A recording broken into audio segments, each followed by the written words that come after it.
सान्हे पर supreme court में आज भी समाअत होगी।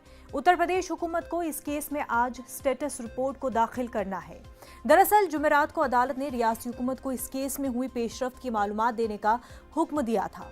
अदालत ने उत्तर प्रदेश हुकूमत के वकील से दरियाफ्त किया था कि इस मामले में अब तक क्या कार्रवाई की गई है, कितने अफराद के खिलाफ एफआईआर दर्ज हुई है और कितनों को गिरफ्तार किया गया है।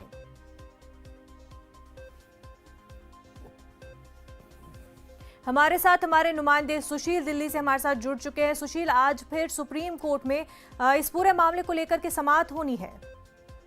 जी बिल्कुल, देखिए साफ तौर से इस पूरे मामले को लेकर सुप्रीम कोर्ट आज दोबारा सुनवाई करेगा। लगभग 11:30 बजे के आसपास इस पूरे मामले में जस्टिस एनवी रमन्ना की बेंच मामले की सुनवाई करेगी। हालांकि कल सुनवाई के दौरान सुप्रीम कोर्ट ने उत्तर प्रदेश सरकार से कई सवाल किए और ये पूछा था कि इस पूरे मामले को लेकर कितने लोगों की गिरफ्तारी की गई है उत्तर प्रदेश सरकार के द्वारा, कितने एफआईआर दर्ज किए गए हैं और कितने लोगों की मौत हुई है। तो इन तमाम पहलुओं पर आज सुप्रीम कोर्ट में उत्तर प्रदेश सरकार को अपना हलफनामा दाखिल करके ये बताना है कि क्या कार्रवाई की गई है उत्तर प्रदेश सरकार की तरफ से। वहीं सुप्रीम कोर्ट ने इस पूरी घटना को दुर्भाग्यपूर्ण बताते हुए ये कहा था कि इस पूरे मामले में जो घायल व्यक्ति हैं या जो घायल लोग हैं उनका इलाज राज्य सरकार करवाए। वहीं एक किसान की मां की भी तबीयत इस पूरे प्रकरण को लेकर काफी खराब हो गई थी।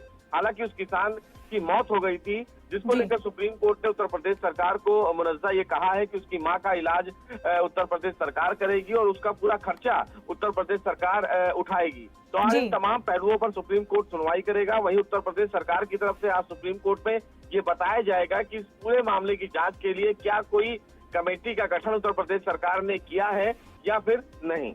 बिल्कुल सुशील, कई बड़े सवाल कल जो है सुप्रीम कोर्ट ने उठाए थे। आज स्टेटस रिपोर्ट में उनके जवाब मांगे जाएंगे 11:30 बजे। सुशील, बेहद शुक्रिया आपका।